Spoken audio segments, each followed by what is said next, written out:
taking like 15, 16.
national treasure in what year? What? 04, wasn't it? No, 2004. Was it Bowmaker? Okay, we're going to go ahead and get started. I'm Donnie Squirrel. I do cultural outreach for the Cherokee Nation. Welcome. Thank you for coming. We're real excited about tonight's presentation. I've had 2 or 3 with Perry, but realized we haven't done a webcast yet, so we can get more people to see what it is you do and why it's important. So I'm going to go ahead and introduce Perry and just let him get started. He's a great presenter. He worked at the Heritage Center for a long time, so he has visited and traveled with people all over the country, all over the world, teaching people about Cherokee culture. And I just thank you, Perry, for being here. Perry Vanbuskirk is a national treasure for bow making, and he was bestowed that honor in 2004. Perry, thank you for being here. Widow. Thank you, Donnie. And thank everyone for turning out. As she said, I've done a lot of these presentations and stuff, and they had asked me to come and do a presentation on the Adl Adl this evening.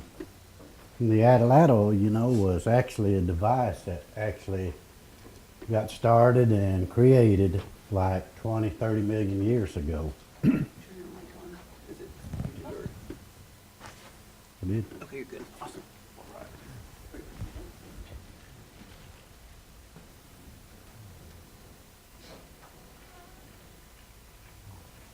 Okay, as I said, the Adl Adl was actually created 20, 30 million years ago.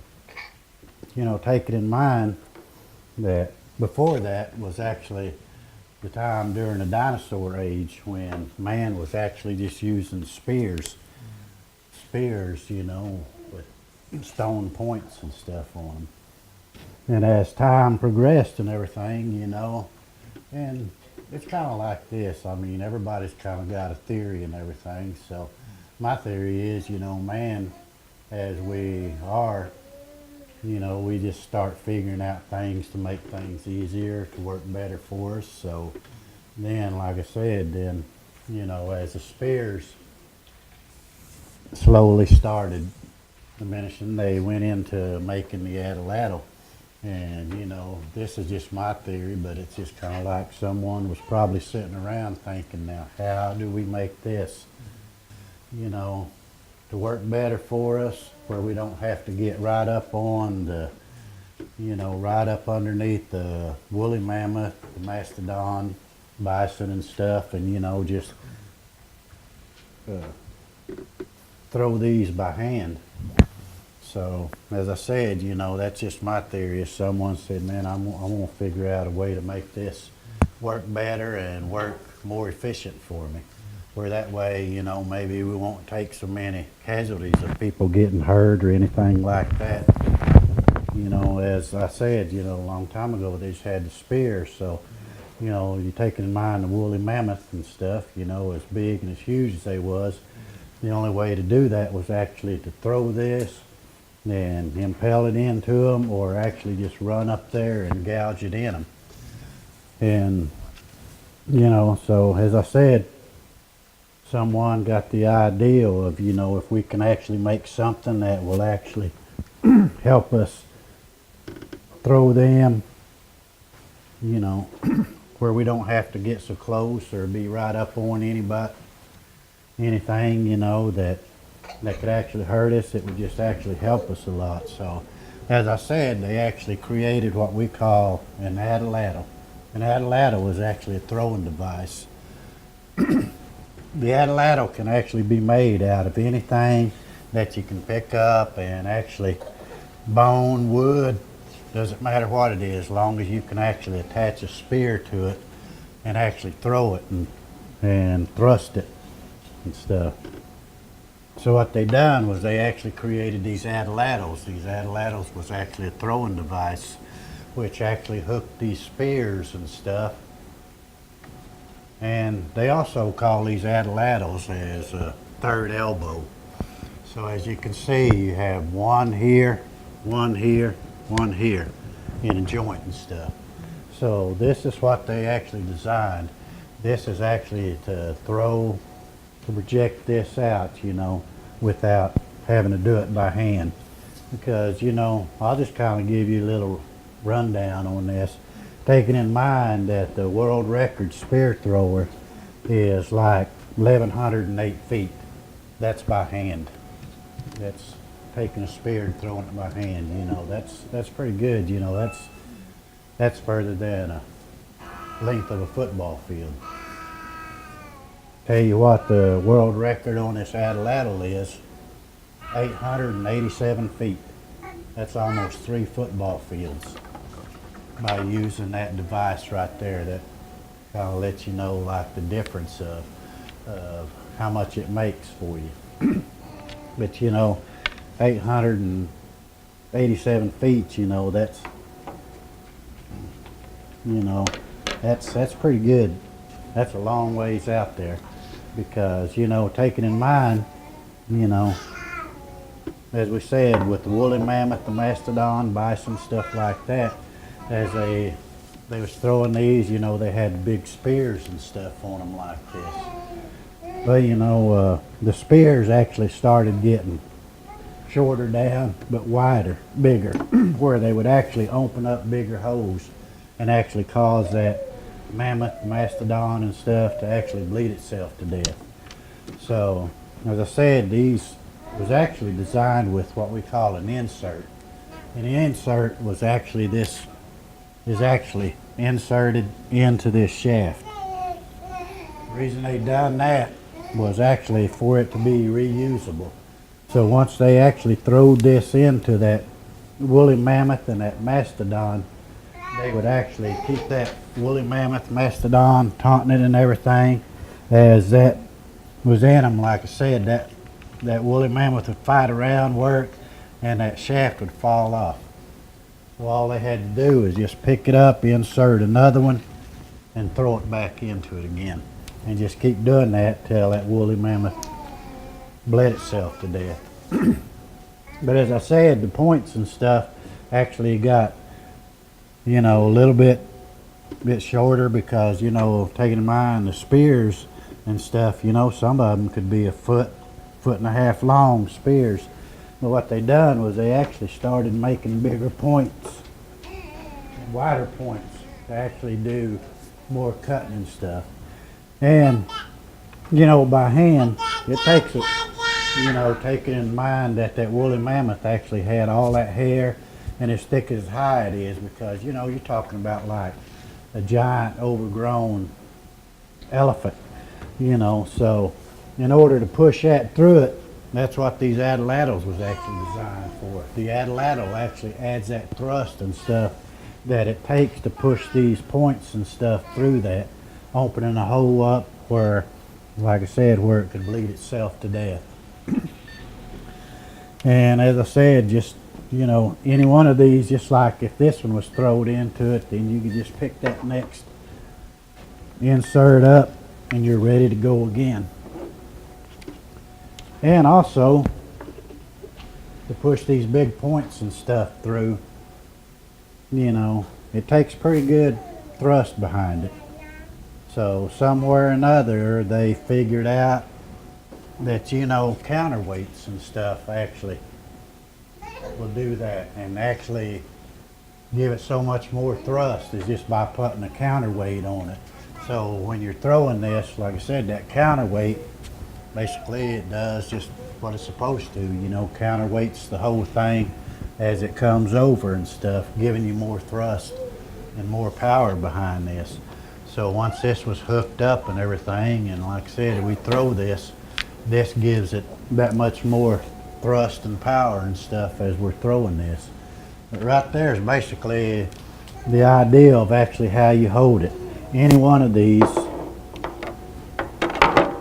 I'll just let you, I'll pass this to you if you want to look at it. Yeah.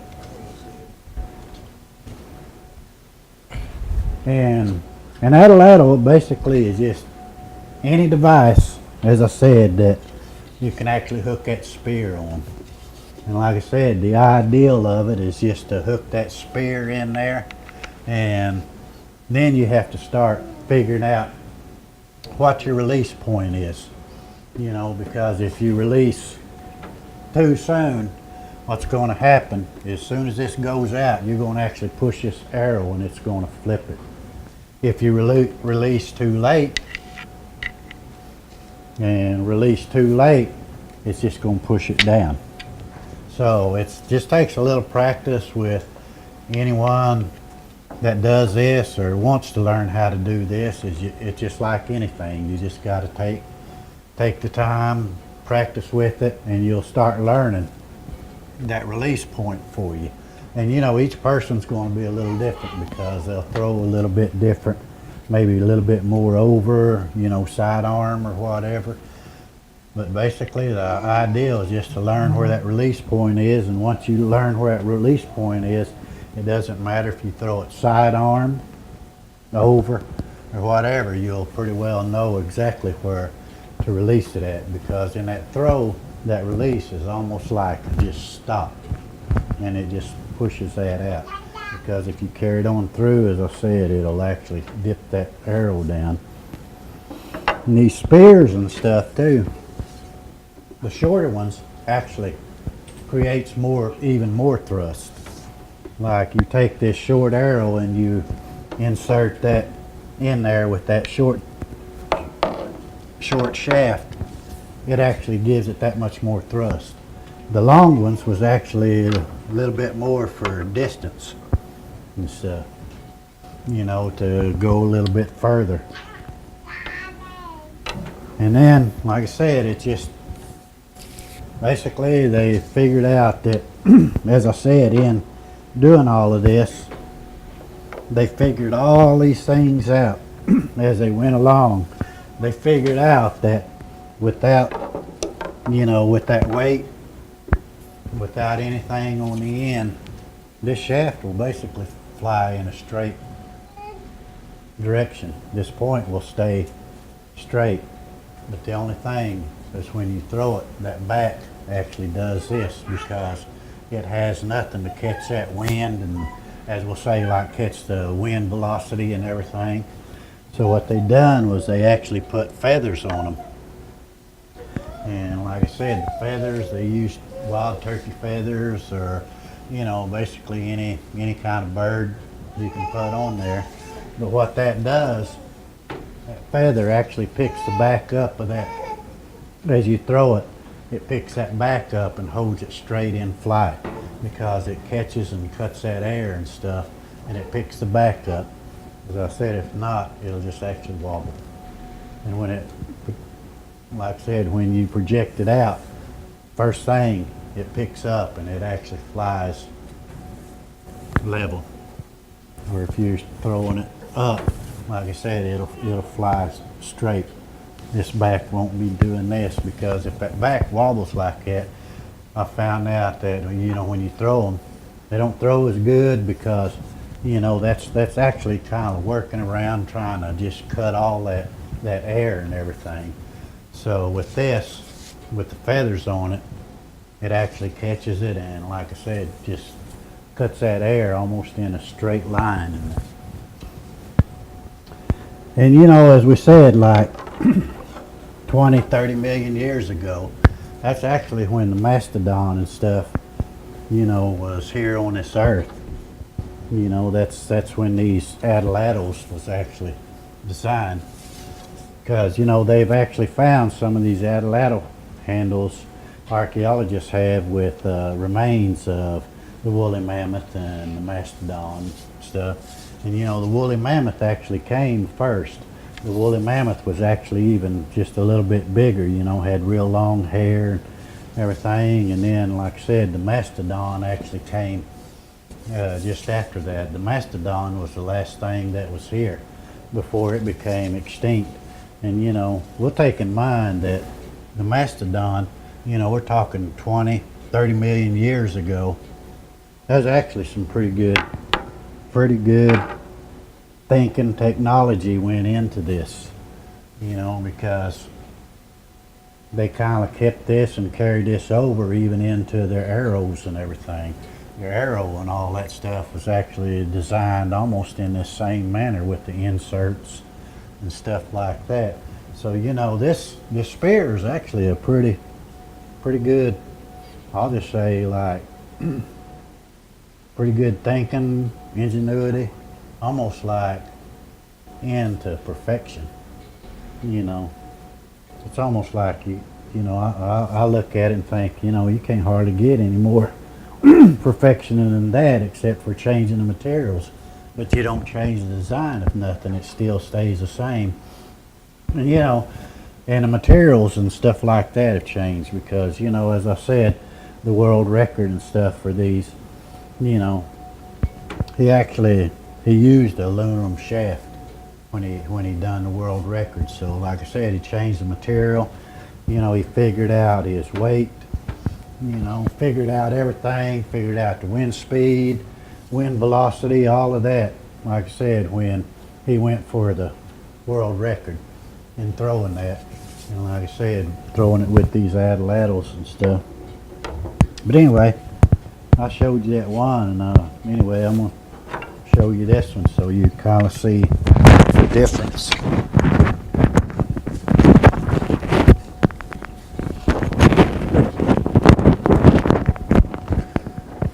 This will give you a difference in, as I said, the counterweight or the, you know, just kind of take and do that movement like if you was going to throw it. Now, check this one out with the counterweight on it. And that movement, you know, that's going to give you so much more thrust behind it. Yeah, it's heavier. Mm-hmm. That weight's, like I said, what actually adds the thrust and stuff to it. Is it like when you put that in there, and then you holding it a certain way like this? When you throw it, I was curious about your release of your fingers. Mm-hmm. What you do it? What I do is I use this finger and thumb. And you just hook it in here and use that, lay this finger down, and I lay it right on top of it and use that finger and thumb. It's ready to throw. Mm-hmm. And then when you throw, it's just like knowing when to release it and push and to stop this. Because I said if you push it on down, but it's actually almost like knowing where that stop point is, where it projects it out.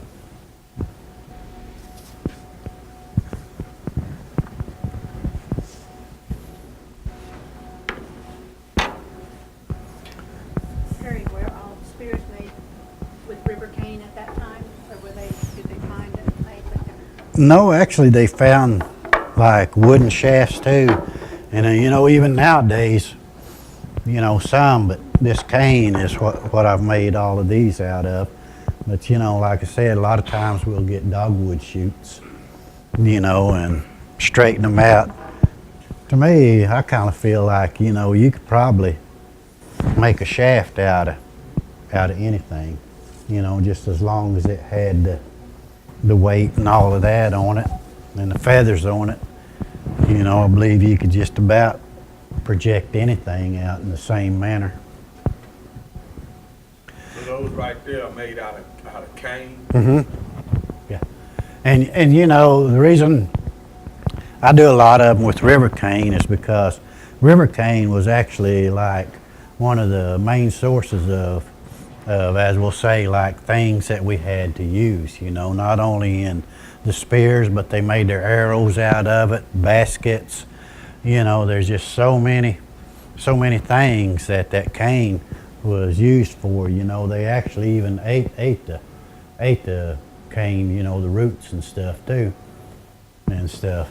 So it's kind of like, you know, it's, you know, it grows along the creeks and rivers and stuff. But you know, it was just kind of like what I do. I mean, I go out and cut it and knock them little, you know, joints off because, you know, it is solid in these joints. So like I said, I just knock them off and cut it off whatever length I desire. And I mean, I'm ready to put an insert in it, feathers on it, and it's ready to go, you know. Works works pretty good, you know, and it's almost like it's not, you know, even back then and even nowadays, it ain't like something that, you know, if we throw these, or, you know, like when I go places, you know, Sue and Donnie, they have actually, you know, got to throw them. Danny, he's got to throw them, you know. So it's just like, if one of these break, it isn't like, you know, it isn't like a real big deal. I mean, I'll just take and cut the feathers off and take the insert out, and I'll just make another one, you know, because when I go gather this cane and stuff, I'll just gather a bunch, you know, and I just tie it up in big bundles and have it in my shed. And whenever I need an arrow or I want to make a shaft or anything like that, that's what I do. But you know, I got to throw the feathers out of just about every one I'm throwing too. With the feathers? Yeah, it always slides off my hand, the feathers come off. He's always fixing them. How long does it take you to get the knack of? you know, it's just, that kind of depends on the person. I mean, you know, I'd almost say like within 2 or 3 throws, you'll kind of know kind of like what's going on, and what you know, kind of like in your mind what I want to do next, or, you know, how I need to do it. And that's how you'll just keep working, and, you know, each time you'll just keep gaining a little bit. The actually average throw, most people, is 50 to 60 yards. You know, that's pretty good thrust and stuff behind it too, you know. And, you know, I used to just pick it up and, I mean, do demonstrations and even throw them at the house and stuff. And I mean, 50, 60 yards was no big deal at that time. But, you know, I messed my shoulder up, and I mean, actually had to have it rebuilt and all of that. So it actually kind of took out a lot of, I'll just say, well, it just took a lot away, because now, I mean, I can't throw it like I used to, because if I try, it just almost like, it just feels like I just throw my shoulder out. So, I mean, I can't rear back and put that thrust or that throw into it like I used to. Or I'll say like I want to. Because, man, I tell you what, I mean, I love throwing these things. I mean, they're, you know, it's actually one of the first, I'll just say this, you know, one of the first hunting instruments that we had. It actually came before the bow and arrow. And the bow and arrow and stuff actually came afterwards. So it's actually one of the, as we'll say, like a primitive tool, weapon, because then they started using this, you know, in their fights and, you know, wars and stuff like that too, where they could throw these spears and stuff. And, you know, even nowadays over in Africa, they still actually use these spears and the Adl Adl, the throwing devices like that. They're still hunting, and like I said, use them in their everyday survival there, you know. And nowadays, you know, we don't have to, but, you know, like this Adl Adl, the more and more that I keep reading and studying on it, I've actually seen to where now they've actually gone back, some people's actually gone back to deer hunting and stuff like that with these, you know. And, you know, as we say, like in primitive weapons and stuff, and primitive arms, well, that's what this is right here. You know, like during black powder and stuff, you know, that's considered like a primitive weapon and stuff. So, like I said, a lot of people is actually going back to this style, because the biggest thing is, it, you know, to me, my thinking would be, it make you more appreciate, you know, like whatever you went hunting for, and if you get it, you know, because, you know, pretty much any of us can pick up a rifle and, I mean, point it and shoot that animal, you know. But this right here, I mean, it's like, little bit more ski. Yeah. You would have to, you'd have to do a little bit more stalking, you know, a little bit closer, and you know, and all of that, you know. So, so it's kind of like, I think some too, that the reason a lot of people's getting back into it too is it gives them a little bit more challenge too. You know, it says that now it's me against, you know, all elements out there and stuff. So, you know, got to figure all that out. But you know, you can, as I said, you can make these out of whatever you want. This one's a piece of walnut, and I'm gonna let you look at this one. That walnut, you'll realize how light that is. It's really light. I mean, and these others are hickory, you know, so they got a little bit more weight to them. But every one of them will actually do the same thing. It doesn't matter which one of these you pick up or which one of these spears. I mean, as long as you hook it on there and you know, you kind of know your release point and stuff, it'll all do the same thing, which is project that out. So like I said, every one of these, you know, it wouldn't matter which handle you picked up or what, because you know they're kind of like, as we'll say, all universal. The spears and the handles are all universal, which can be used with any one of these spears, any one of these handles. You're the only one I've seen do that, where it's sort of, it's an ancient tool, but everything's interchangeable too. That's pretty neat. The spear points and even which Adl Adl you throw. That's pretty incredible. Thank you. Well, Yeah, I have not seen. Those are things you usually see at a sporting goods store, but I think that's just really neat that it's with the traditional tools too. and you know, that's kind of what I'll just say, like, I mean, even today, it still kind of amazes me that, you know, this was 20 million years ago that, you know, they're doing the same thing we are nowadays. Yeah. Just like you said, in the sporting goods store, you know, they make all of these tips. That same tip will screw in any arrow. Well, you know, basically, I mean, you could make these where they'd fit in any one of these shafts too, you know. So it's kind of like whatever, you know, when they used them at that time, whatever fell on the ground, it didn't matter if it was your spear or not. You know, pick it up and put an insert in it, throw it back in there, you know, because, you know, back then it wasn't, to me, it wasn't like, you know, yours, ours, you know, or whatever, you know, during that time period.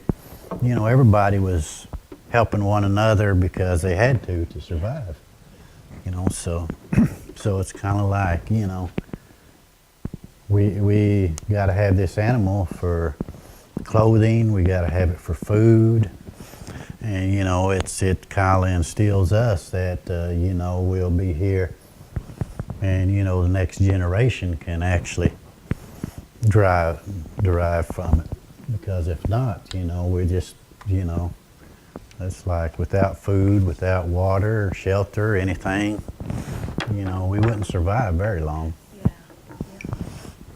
Yeah. Your generation and my generation, to some extent, I think mine is really where it started changing, because my dad can still live off the land, you can live off the land, but my generation, things started changing, and even, you know, our children's generation, you know, we get even more so.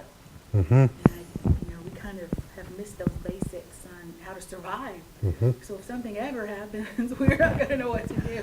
Yeah. We'll be calling our moms and dads and grandmas and grandpas. Well, you know, just what you said too. I mean, I hear my niece and nephews and everything, you know, they said, you know, if anything ever happened or whatever and they had to go back to that, they said, anyway, we're going to run to Perry's house. And, you know, they kind of jokingly said this, we're going to run to Perry's house and ask him, you wouldn't happen to have an extra squirrel or anything, would you? You know, rabbit and you know, but some too. I mean, this is kind of what, you know, I want to, do. And I mean, I hope, as we'll say, like all the national treasures or anybody that does this, that we do this to keep passing it on.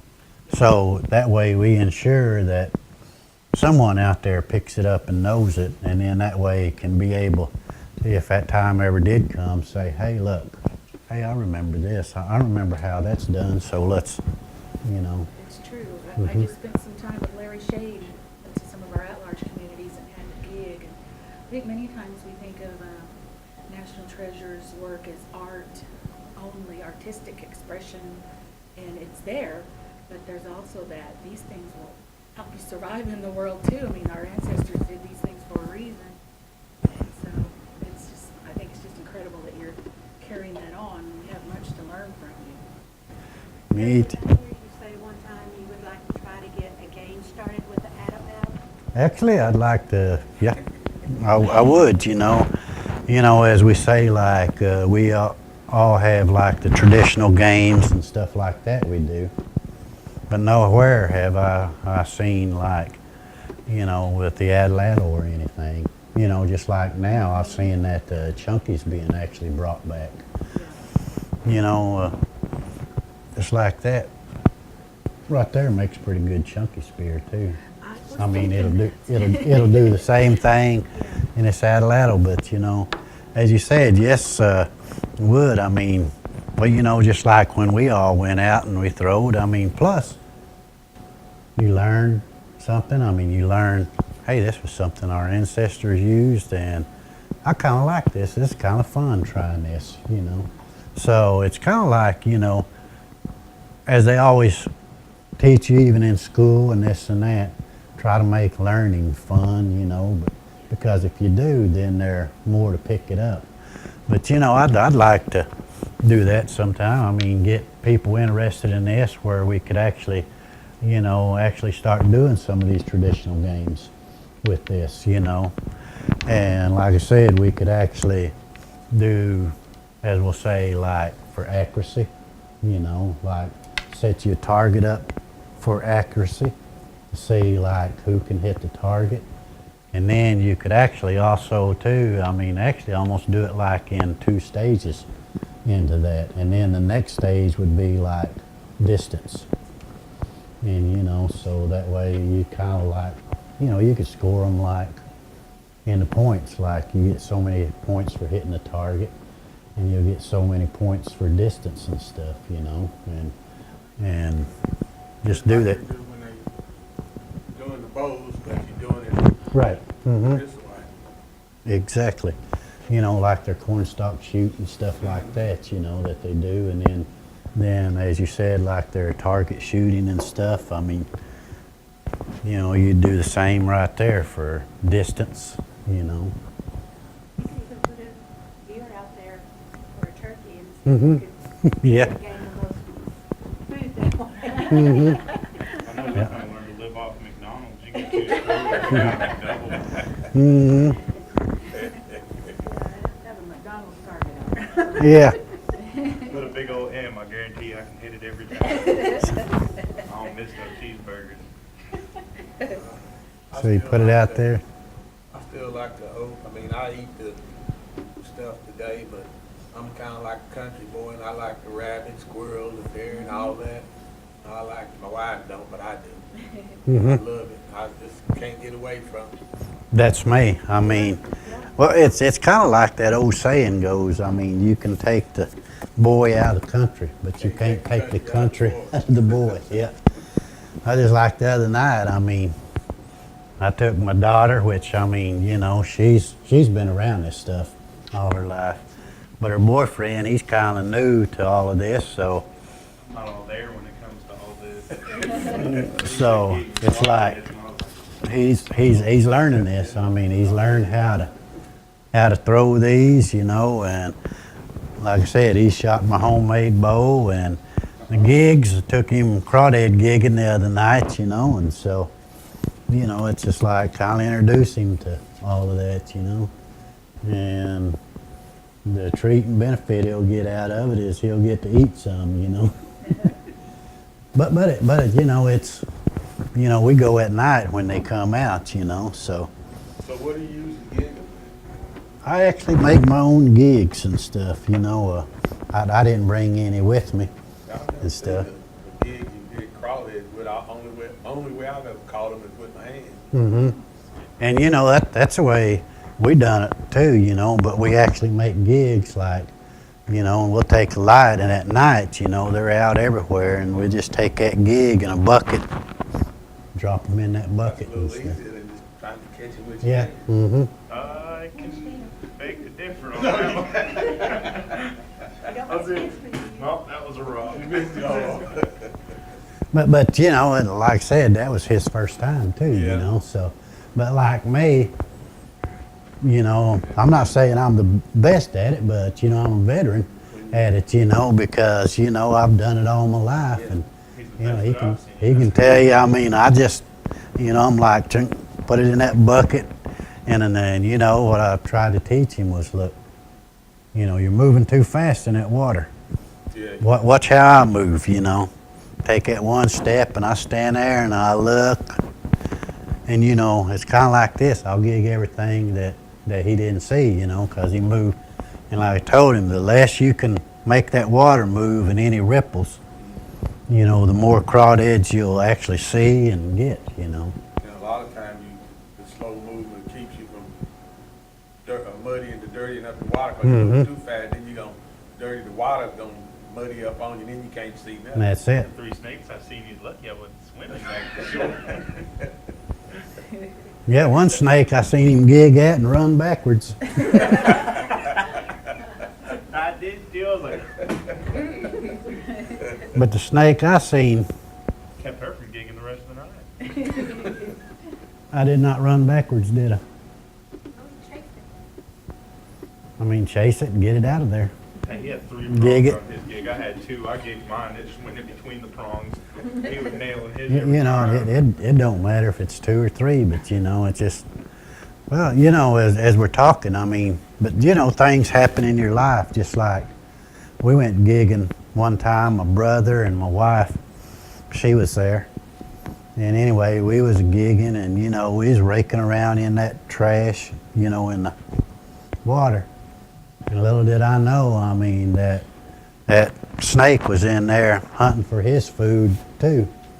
And you know, I raked around through that trash and I raked him out, and I mean, I seen him come around, and I done thought, oh no, I'm gonna get bit, you know. And I was in water about that deep, and he come around, and just about the time he hit me in the leg, I kind of pushed him off, you know. And I don't know which way he went, but I think I came up on top of the water and I run out, you know. But you know, well, actually I stayed down there for a while gigging, and my brother was probably worse than I was, you know. It's almost like he's panicking. Oh man, you better go to the doctor, you know.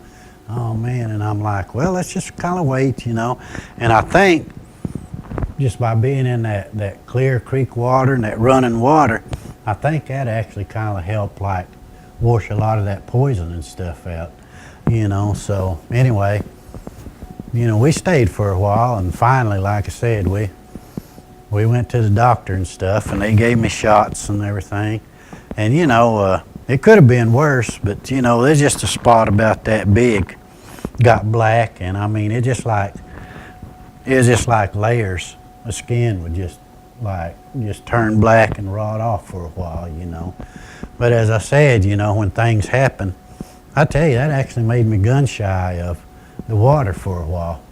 And I mean, it made me gun shy of snakes because it's almost like that's all I thought about is, oh man, next time I get in that water, I'm gonna find a snake and I'm gonna get bit, you know. And it's just like it put that mindset in me. But you know, somewhere or another, it's just like something just changed and flipped over again. And it's like, you know, hey, I ain't scared of you guys. I mean, I'll take care of you, you know. So like I said, when we see them, I mean, I got a friend that goes with me quite a bit too. I guarantee you, as soon as we see one, we take off. And I mean, we chase it until we get it, because once we get it and get it out of there, that's one less we have to worry about. Or, you know, we don't have to worry about him sneaking back up on us somewhere. because snakes will come to that light. That light will draw snakes to it. Yeah, at night. Mm-hmm. Yeah, I've been fishing at night on the bank and have light out. Look out there and see them swirls coming towards me. I kind of learned to get up on where they built these piers now. I get up on those piers and fish off of them where I can see everything come. Yeah. That's the way we do. I mean, if we're somewhere where there's like rocks or anything like that, at night, we actually get up on them rocks, stand up on them, or we set up on them. So that way, if anything crawls up, you can actually see it before it tries to get up on that rock, you know. So, you know, it's kind of like this. I mean, you grow up in the country and stuff. I mean, you just, you know, a lot of stuff that we actually took for granted, you know, as Donnie said, you know, a lot of the next generation has never been taught that. And some of it is our own fault too. And some of it's my fault because I took it for granted, you know, and so it's just like, well, I know it, and, you know, sometimes I seem to forget that, hey, my kids is the next generation. And, you know, and I guess I'm thinking in my mind, well, they should already know it, you know, but they don't. Somewhere it's got to be taught just the same way it was taught to us, you know. But some of it's our fault, and I'll say this, some is the kids' fault. Because I see nowadays in some of the generation now, it's almost like they don't want to know any of this stuff. And it's like, you know, sometimes it kind of, I'll just say it kind of hurts me, you know, when people say, well, you know, you talk to kids and stuff. Shoot, I don't want to know that, you know. That was a long time ago. That's ancient, you know. Thinking, well, you know, this ancient may save your life one of these days. And But like you said about the arrow, that's ancient, and you can still go buy it in a store, and it may be aluminum now, or plastic feathers, and Mhm. metal in, but it's still an arrow. That's it. And It's it's like, still- I mean, you run out of bullets sometimes. Sometimes you gotta have and you know, and it was designed, I'll just say, it was designed perfect Yeah. 20 million years ago, because they have not yet changed, as we'll say, like the format of it. They've changed the material and stuff like that, but the basic design of it is still the same, with the insert and a knock on the end of it.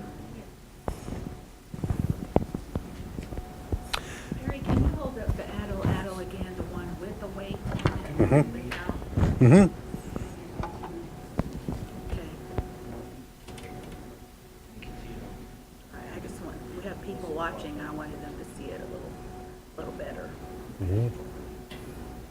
And I use soapstone on this one, and you know, Oh, okay. long time ago they actually used a lot of what we call soapstone, pipestone, stuff like that and stuff. And you know, it's because I thought, you know, I think a lot of the reason it was is because, you know, back then, just when they was using stone tools, all they had, you could actually use these stone tools to scrape that off and work them. And like I said, that's bone tip that I put on it. Same with these inserts that I put in there. They're made out of bone with the points attached to it. Yeah, I like that. Again, they usually just see an arrowhead attached to something kind of permanently, I mean, unless you use it. Yep. And I've just not seen ancient tools that are interchangeable. I just think that's the neatest thing. Mm-hmm. Yeah, and you know, the arrows and stuff, some did have the points and stuff actually tied on Yeah. and stuff, you know. And then, like I said, there was some with the inserts and stuff. Different sizes for whatever you were Mm-hmm. hunting And I mean, it's just like that. I mean, Can you imagine, I mean, the force and the thrust that it would take to put that through that hair and that hide, like, as we'll say, like the woolly mammoth, the mastodon. You know, that's a pretty good sized point that's going through there. Yeah, it sure What is that made out of right there, your point? You know, most people will calls it flint and stuff, you know, but pretty much most of the stone and stuff we have here is chirp, you know, and chirp is basically kind of like a low grade flint, you know, but these are all stone. It's just some stone and stuff, you know. Sometimes I pick up Burl Keeter. He got let's see, was it last year? Last year, I believe. Okay, last year he actually got picked for flint knapping and stuff. So anyway, he's the one that actually gave me that raw piece of stone that I chipped this out of. And you know, it's like pretty much when I go out and look for it, I just kind of I got a billet, which is a horn. I just take it out and I'll hit that rock, and pretty much any rock, if you can get it to carry as we'll call like a flake, you can probably just about chip it for a point and stuff. And you know, a lot of these chards and stuff, as you're busting this rock down, I pick them up, and the small ones, I actually work them into arrow points and stuff like that, you know, for arrows.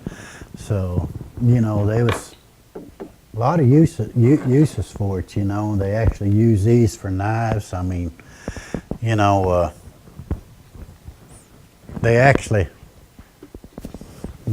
took and put it under a microscope and stuff, and they actually took and knocked some of these flakes off of these stones, and they actually put it under a microscope.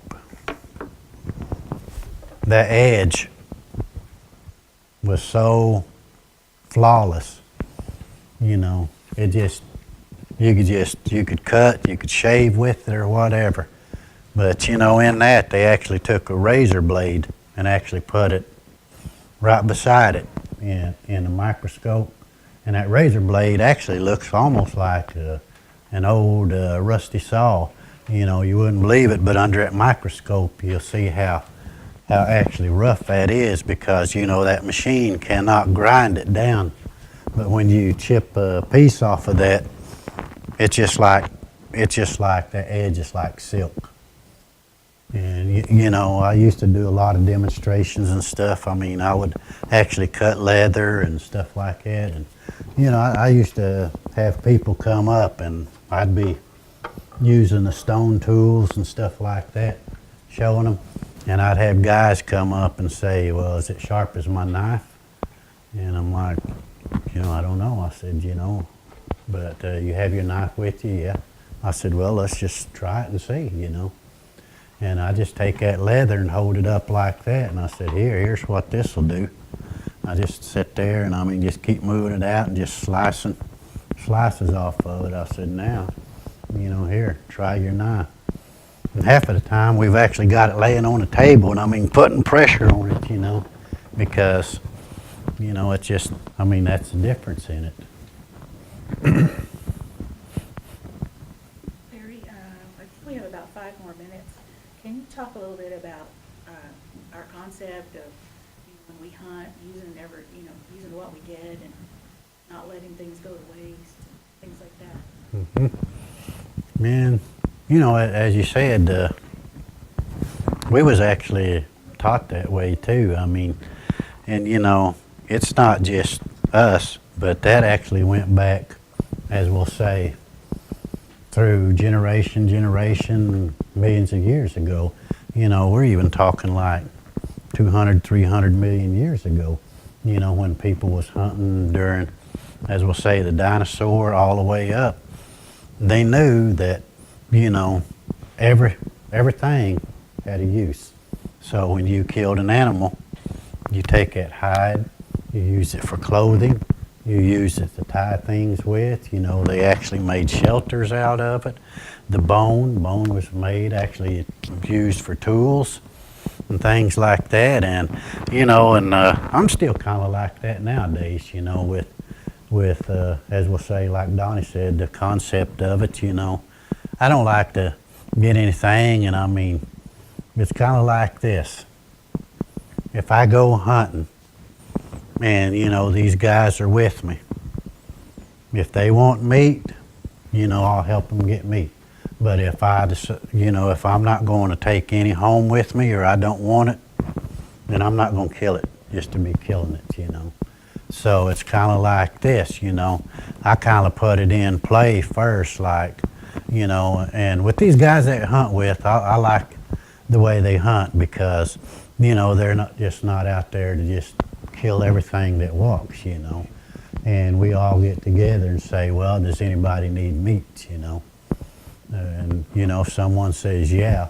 But, you know, nowadays, you know, it's kind of like with being that modern technology and stuff, we all use two-way radios and stuff too, which, you know, we might be half a mile apart and stuff, you know, but, you know, if someone gets it over there, you know, he signals on the radio, lets everybody know. So if that's the only one that was spoken for, then the rest of us, we're going to go ahead and hunt because we'll look the land over and everything, because I like doing that too.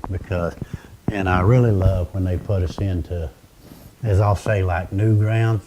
My friend and me, they call us like, I guess we'd kind of be like their scouts, you know, because we go somewhere and we go hunting in new land or new ground. They always take us somewhere to the furthest end and for us to come through. So what we do is we just kind of scan everything over as we go through, check the hollows, hills, and, you know, branches and creeks and stuff like that. And it's kind of like we come back and kind of give them the words, you know, like, well, there's 3 hollows in between this, you know, and then there's one big main, you know, there's a creek. And so it kind of lets all the other guys know. So next time we go, we kind of already, then we can actually form a plan how we want to hunt it, you know. And, you know, I think that a long time ago, that's basically exactly how they done it. They sent the scouts out, you know, even just like DeSoto when he came over here, you know. It's exactly what he done. He sent scouts out to let him know what was ahead, you know. But like that, you know, he figured out too that, you know, get someone that's actually native to this, which they can actually help him, you know, like know the lay of the land and what's in store and everything. So it's kind of like this. I mean, I think that's with anybody. You can either be wasteful or you can actually get it to use, you know. So, you know, and I tell you, I just don't really like, you know, when, and it's kind of almost like this. I mean, it's like I say a prayer myself when we come across a deer that's been killed out there and we see that just the backstrap's been cut out of it. It's like, you know, all the rest of it went to waste. And, you know, so it's almost kind of like, you know, to me, I give an apology for it, you know, for that being done to it, you know, because it kind of hurts me to see that, you know, that, well, you know, to me it's almost like I think that's just kind of like, well, how would you say it, greed, selfish or whatever, you know, to just take that and leave the rest, you know, which I'm sure if, you know, they could take it somewhere in the neighborhood and someone would took the rest of it, you know. Maybe something their neighbor that used to eat it, you know, when he was growing up, but he's never had it since then, you know. You know, might say, yeah, man, I'd love to have it. I ain't had none in probably 40, 50 years, you know. So it's always like this. I mean, there's always someone that you could give it to or that would appreciate it. All right, we go, Perry. Well, thank you, Donnie. Thank you for having me out, and thank everybody for coming out. And like I said, hopefully you know, this gave you some information, you know, some knowledge, and you know, and let's just see where we go from here with it. Let's hope that somebody takes an interest in wanting to start some games Mhm. with the Adl. Yep. I think that's a good idea. Yep. Yeah. All right, Widow Perry, thank you for being here. All right, thank you. And if you do start those games, be sure and let me know so I can try it. Yeah. And you know, you was talking about the waste, you know, and I've seen guys go out and hunt, and I'm like you. If you're not gonna eat it, don't go out there and just kill it just to be killing it. And I've seen guys go out rabbit hunting and kill